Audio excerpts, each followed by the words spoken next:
What's going on, Dolphin fans? It is your boy Dillon, and I'm making this video because I got a question that I wanted to answer.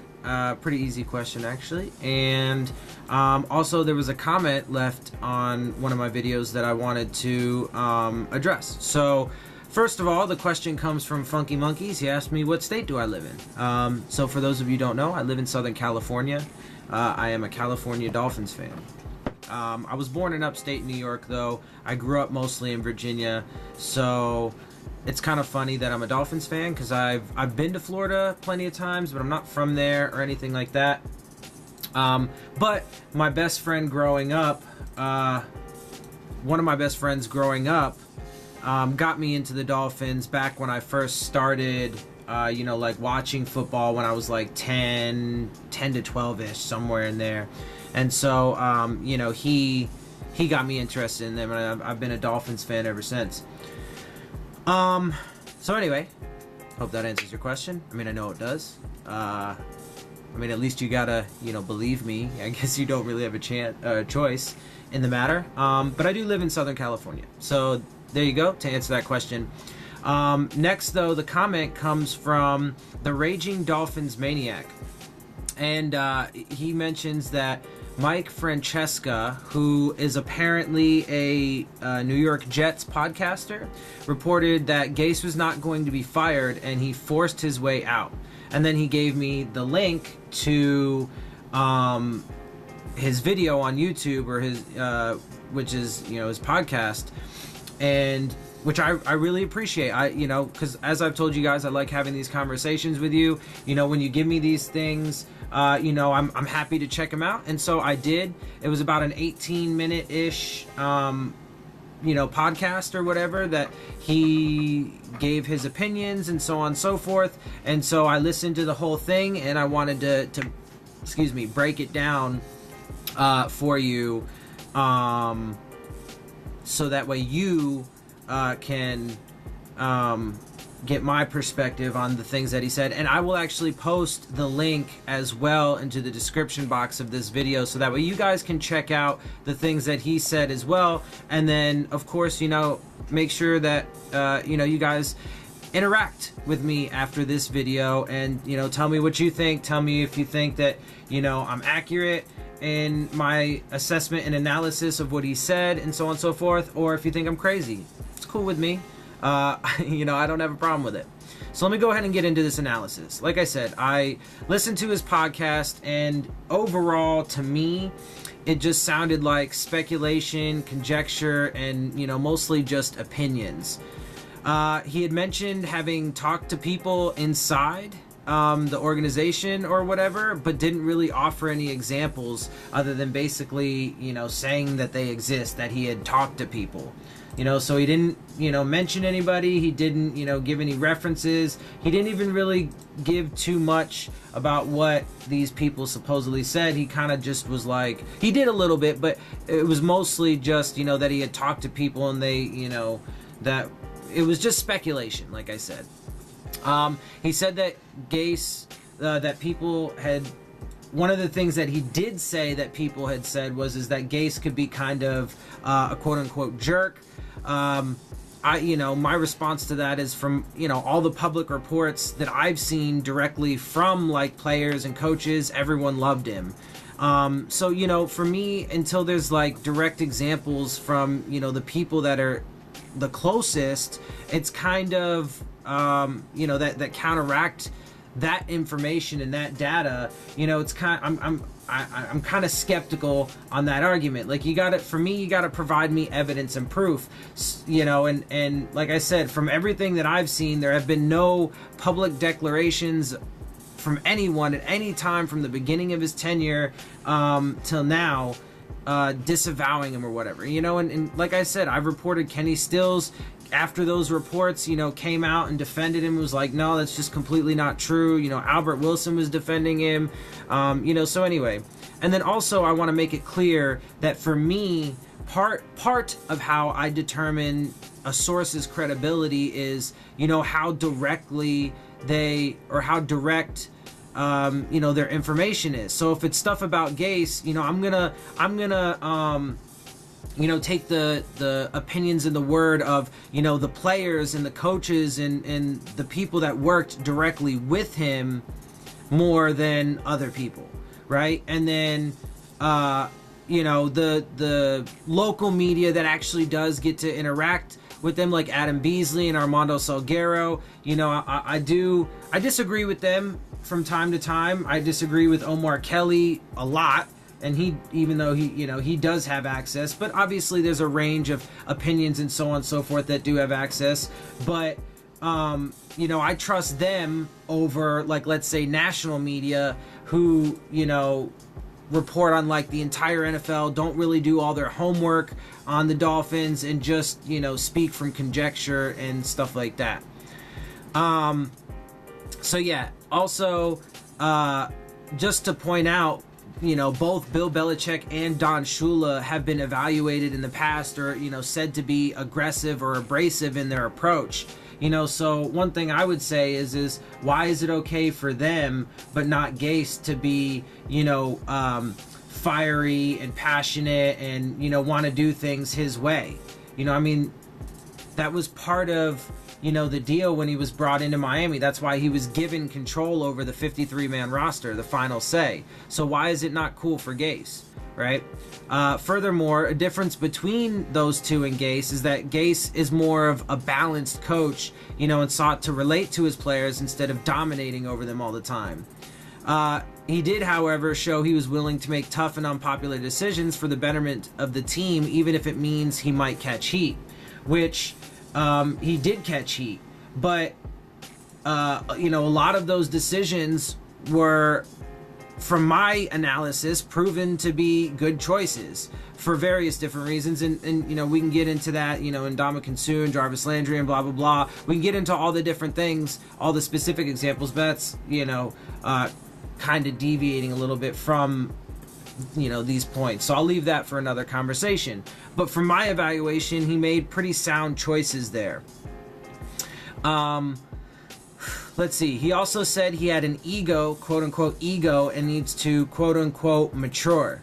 One of my responses to that is, well, what head coach doesn't, especially within their first few years?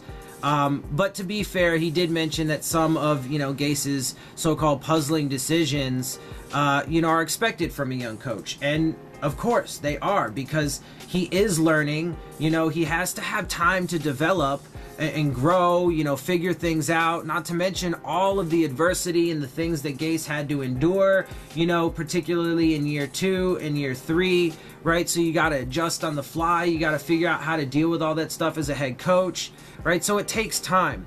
And so that's a big reason why I advocate for a 5-year window for front office and coaching staff personnel, right, as a whole. And then after that 5 years, if they haven't been able, to show enough progress in the franchise, then you hit the full and complete reset button instead of piecemealing it, like Stephen Ross often does, right? Later on, then he says that one of the biggest criticisms of Gase is that he, quote unquote, should have gone to another position and got another perspective as a coordinator. So in other words, he should have gone back to being a coordinator. And then he cites that, Bill Belichick had done that. Like he had, been a head coach. It didn't work out quite so well. He ended up going back to being an assistant. And then, within New England still though, and then eventually ended up taking, the top job. But again, for me, I think he should have just been given a couple more years in Miami, where he was 3 years in on creating his team and his culture, instead of forcing him to have to hit the reset button and start from scratch, right? And instead of us having to start from scratch. I don't think it was necessary, because again, like I've said before, I think that, Gase was on the verge of getting us to where we needed to be. And on top of that, I think that we had and still have, a really solid young core of players to build off of. And, Gase should have been given that opportunity to develop this squad, but unfortunately he wasn't. So, he also said that Gase had basically told Ross that he, quote, didn't need to make changes he didn't want to, and that he could find work elsewhere if need be. Okay, so first of all, I mean, that's obviously true, because Gase found work, and he found work very quickly, and he found work very quickly with a division opponent of ours, which I have also said that I believe is going to come back to bite us in the butt at some point, probably in the near future. Secondly, when an owner, from my perspective of things, when an owner hires a coach and gives him, especially when he gives him full control over the final 53-man roster, that owner is saying that he is committing to that coach doing things his way, right? And so he should back him, for an ample amount of time, so that way he can prove that doing things his way, is going to work. And again, he wasn't given that time. So, an analogy I gave in my response, or in this response, whatever, is that, you can't blame a contractor for not having, construction contractor or architect or whatever, for not having the foundation of a house built, in some unrealistic time frame, like a few days or, like a week or something, just because you're in a hurry to have the house built, right? You need to give them the required amount of time necessary to get it all, adequately, safely, and properly built and put together, and so on and so forth, right? He then talks about how Gase's attitude could lead to his downfall, but then said that the Jets felt as if Gase's vision was exactly what they wanted. Okay, well, it seems to me like the Jets didn't really have a problem with the way Gase took control of his previous locker room. Because that just sounds like a little bit of a contradiction, to me. But, what do I know? Mind you, though, Gase's fiery passion was one of the things that convinced Ross to hire him in the first place, right? He was supposed to be, he was one of those, young, up-and-coming head coaches. Obviously, he had the reputation of being an offensive guru and a quarterback guru and stuff, but it was his passion and his, I don't know, whatever you want to call it, his, or I guess you could call it his alpha mentality that made Stephen Ross be like, okay, this is my guy and this is, who I want. So, again, when you identify that as a quality in a coach that you want, I think it's a little silly and, hypocritical and so on and so forth to then use that as a reason why, you didn't want him. So after that, he says, quote, that the Jets didn't think he was a better candidate, but that he checked off more boxes than the other candidates. Okay, again, a contradiction, right? If they didn't think he was the better candidate out of all of the people that they were evaluating, then why did he check off the most amount of boxes? That just doesn't even make any sense, right? It doesn't make any sense. It's completely contradictory. Right? So, to me, that sounds like, in their eyes, he was the best candidate, right? After that, he says that the Jets are letting Gase pick his own staff.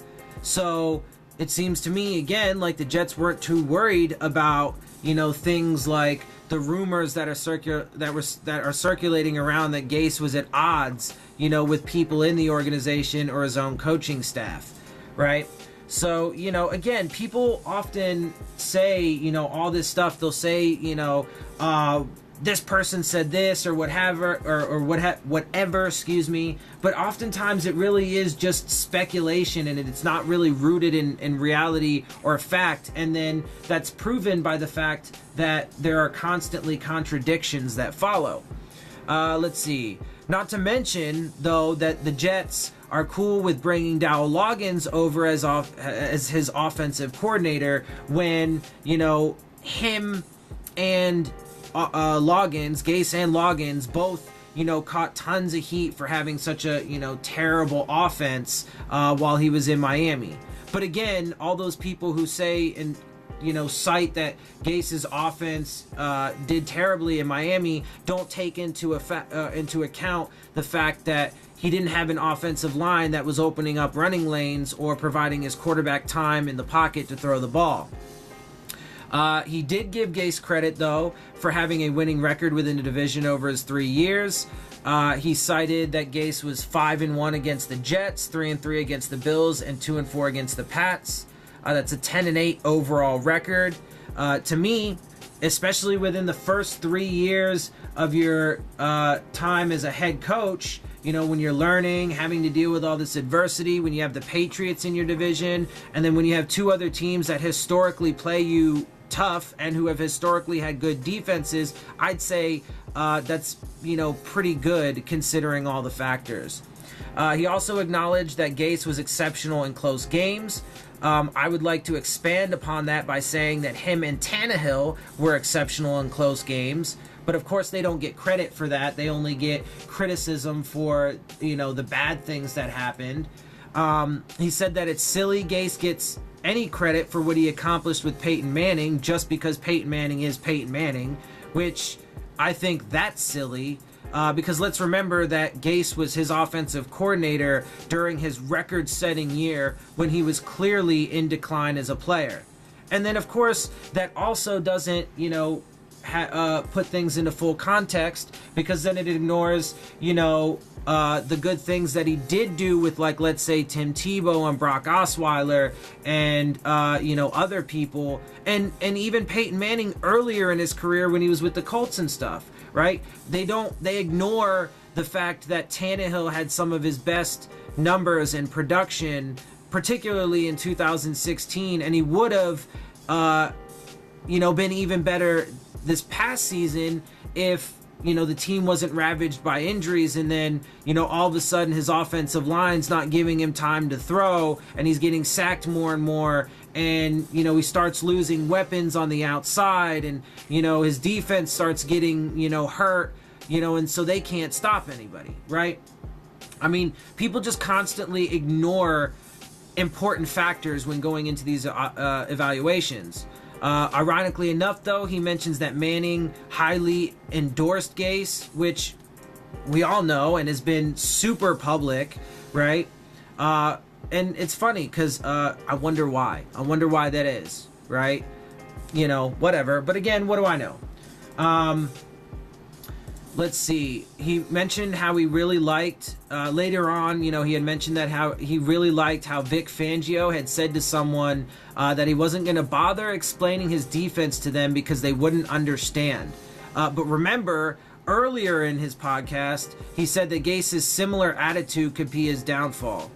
Seems to me like there's a bit of a double standard there, right?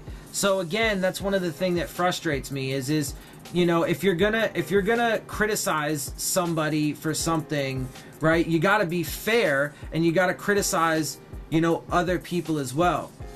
Now, I don't think that's really even a fair criticism. I actually agree more with the, he's the head coach. He was chosen for a reason. He was given the authority and the power to, like, basically run things. So let him fucking do it. He wants to do his things his way. That's why you give them 5 years. If, they prove that their way is insufficient and it doesn't actually make progress, well, guess what? Guess what you do? You move on. It's really that simple. It's not super complicated or anything. So it confuses me why, people, I don't know. Anyway, so then later on he goes on towards the end of the podcast, he comments that Bruce Arians has a philosophy that your owner, coach, and quarterback have to be strong to win championships. I agree with that. That's true, but at the same time, just with the data that we have, Ross hasn't really proven he can make the right choices at the right time when it comes to football matters. I mean, just look at his record, with the Dolphins and the things that he's done and where we have or have not gone. I've said that, Gase was the coach that really got me excited. I believe we finally had that, you know, passionate, driven, intelligent coach that can control the locker room and get the guys to rally around him and so on and so forth. He was just, again, prematurely fired and was not given the, was not given ample time to really prove what he could do, and, was basically fired for, a whole series of things that were not in his control, and that he really did the best he could under those circumstances. So yeah, and then whatever you think of Tannehill, which is obviously a whole nother conversation as well, he has given everything that he has to the Dolphins and has been far better than his critics want to give him credit for. So that's all I'll say, about that, because again, it's a whole nother conversation. And this one is obviously, long enough and nuanced enough and detailed enough. And then for me, so, at the end of the day, honestly, I'm not really convinced that with the argument that he was pushing himself out of the organization. I'm really not, because it just, to me, when I evaluate everything, all the data and the information in its full context, it just doesn't add up to that. So I don't know. It is what it is. So, that's my evaluation of this guy's evaluation of things. So I'll leave it there. Like I said, I'll actually post that link into the description box, so that way you guys can check it out for yourself, and then let me know, what you guys think, and if you guys, agree or disagree with my analysis of his analysis, right? So I'm going to end it there. I hope you guys enjoy my videos. If you do, make sure you hit the subscribe button. Make sure you hit the like button. Make sure you hit the bell if you want to get the alerts. Leave your questions, comments, and concerns down in the comments section. Obviously, I love interacting with you guys, and the more you guys interact with me, the more I'll interact back, make videos for you, give you your shout outs. So again, give shout outs to Funky Monkeys and the Raging Dolphins Maniac for their questions and comments. And then, of course, as always, make sure you follow me on Twitter at Dillon Tartaro. And with that, guys, I am out. I'll see y'all soon. Fins up.